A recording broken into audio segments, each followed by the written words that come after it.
Morning News with Matt Patrick now.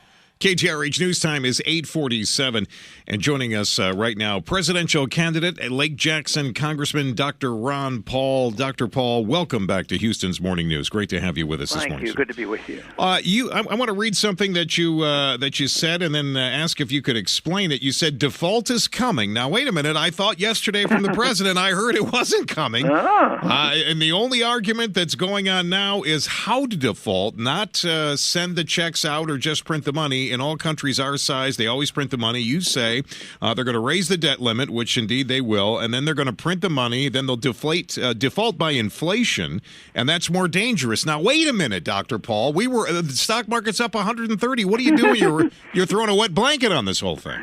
Yeah. I remember when we defaulted in 1971, where we had promised always to pay an ounce of gold for $35, and we defaulted, and the next day the stock market soared and everybody was happy, but then it led into the decade of the 1970s and it was a disaster. Right. And so temporarily, in the short term, you don't know how these markets will react, but long term, this means that we will not default by not sending out the checks. Nobody expects that to happen, even though the bill hasn't passed yet. That won't happen, but we will continue to send checks out. But if your dollar only buys 50 cents worth of goods, somebody's cheated you. And this is the way governments do it. And it's more seductive. They can get away with it. It seems like they're delaying the inevitable, and people don't quite understand it. But that's what they do to default. But this whole idea that this would be the first default in history, we've defaulted several times. We did it when we stole the gold from the American people in the 30s. Again, the gold from the foreigners, we wouldn't return gold to them in the 1970s.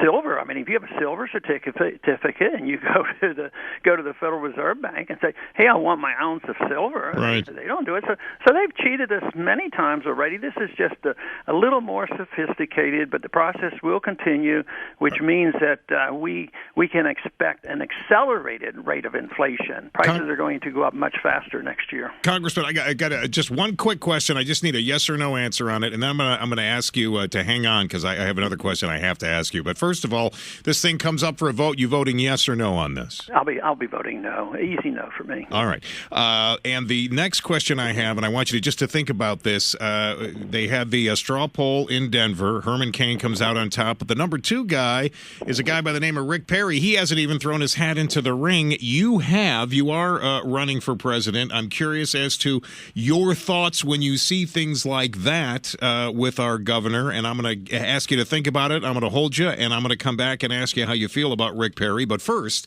we're going to take a look at our traffic and weather together. Now, back to Matt and your morning news.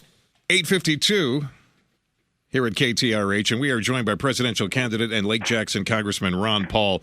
And Congressman Paul, is it frustrating to you as you are running for the presidency to see these straw polls? I know they don't mean a whole heck of a lot, but you got a guy like Herman Cain who obviously did very well, and then coming in second, although a distant second in Denver, was Rick Perry.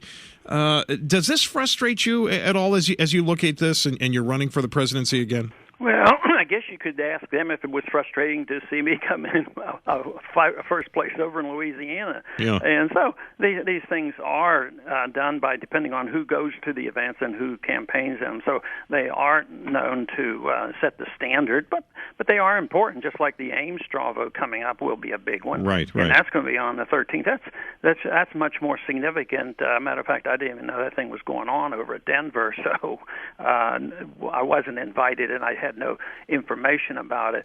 But Ames will be much more important. You expect Perry to throw his hat in the ring? I think we all kind of expect that to happen. Yeah, I think so. But I think he'll have his problems explaining a few of his positions. But I think most people expect him to do it. Congressman, I thank you for your time, as always. And listen, before I let you go, can I just say one thing? Do you need me to help track down Don Lemon? And, I saw what he did with Rand, and, that wasn't very nice. I mean, maybe we could go and straighten this guy out. What do you think?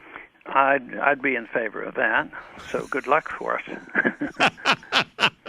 It is always a pleasure to have you on, sir, and good luck. I look forward to talking with you again as we move forward with the election year here coming up in 2012. The best of luck to you. Thanks for having me on. Absolutely. Presidential candidate in Lake Jansen, Congressman Ron Paul here this morning.